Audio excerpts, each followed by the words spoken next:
बल्हे में प्रस्तावित एयरपोर्ट के कारण पड़ने वाले सामाजिक प्रभाव का आकलन करने के लिए राज्य सरकार द्वारा नियुक्त की एसआर एशिया कंपनी ने बल्हे के स्थान पर जाहू में एयरपोर्ट बनाने की सिफारिश की है। एसआर एशिया कंपनी की 231 पन्नों की इस रिपोर्ट को बल्हे बचाओ संघर्ष मोर्चा ने आज पत्रकार वार्ता में प्रस्तुत किया है।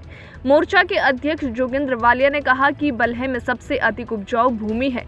यदि यहाँ एयरपोर्ट बनता है तो इसमें 80% निजी उपजाऊ भूमि पूरी तरह से तबाह हो जाएगी, जबकि जाहू में 80% सरकारी भूमि जद में आएगी। उन्होंने कहा कि जो बातें बल्हे के किसान कह रहे थे उन बातों पर अब सर्वे करने वाली कंपनी ने भी अपनी मुहर लगा दी है।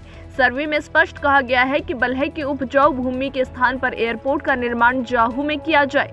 इसी को लेकर जोगिंदर वाली और क्या कुछ बताते हैं वो आप सुनो।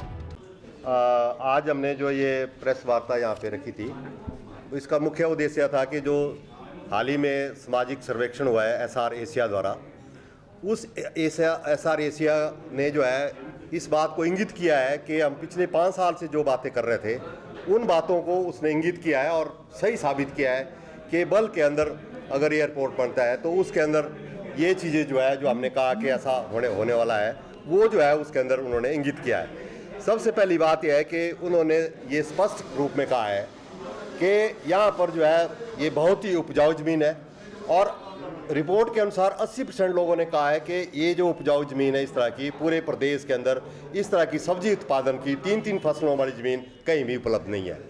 इसलिए जो है उनका ये मानना है कि उन्होंने एक अल्टरनेटिव साइट जो है सुझाई है और वो अल्टरनेटिव सुझाई साइट में वो गए विजिट किए और उन्होंने कहा है कि वहाँ पर 80% जो ज़मीन है वो सरकारी ज़मीन है और 20% ज़मीन निजी है। अतः उन्होंने कहा है कि इसको जो है वो वैकल्पिक जो एयरपोर्ट स्थान है वो जो है वो जाहू जो है उसके अंदर उसको बनाया जाए। ये रिपोर्ट ने कहा है।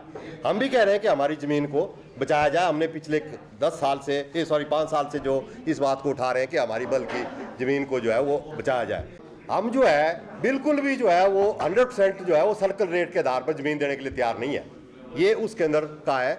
और दूसरी उन्होंने कहा है कि ये जो ज़मीन है ये ज़मीन जो है ऐसी उपजाऊ ज़मीन हमें मिलनी चाहिए, ये 100% लोगों ने कहा है। और 88% लोगों ने शर्त रखी है कि इस तरह की जो है रोज़गार मिलना चाहिए और उसके अलावा जो है मतलब इसके अंदर जो सब्जी उत्पादन का नुकसान होगा ये उन्होंने कहा है, बेरोजगार हो जाएंगे ये उन्होंने उसके अंदर कहा है।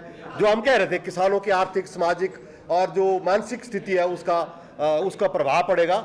और दूसरी बात यह है कि जो लोग वहाँ पे उन्होंने 75% लोग ऐसे हैं जो ये कह रहे हैं कि 3 से 5 लाख रुपए जो है वो सालाना कमाते हैं एक फसल का। तो मतलब पूरा का पूरा जो उनका परिवार पालन पोषण होता है वो बर्बाद हो जाए, जो हम कह रहे हैं कई सालों से।